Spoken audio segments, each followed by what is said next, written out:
Assalamu alaikum. In this video, how to get the paint bucket in Photoshop. Let's get started. See this gradient tool, right click, use paint bucket tool and foreground pattern. See this pattern example, I use this pattern normal. Opacity 100%, tolerance I use 32.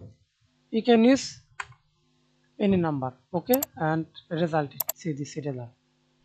Double click and change the color. Background use red color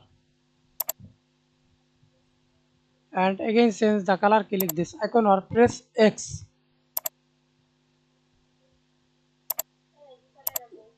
and click anywhere, result it. Thanks for watching video. Please subscribe to my channel, like, comment, share.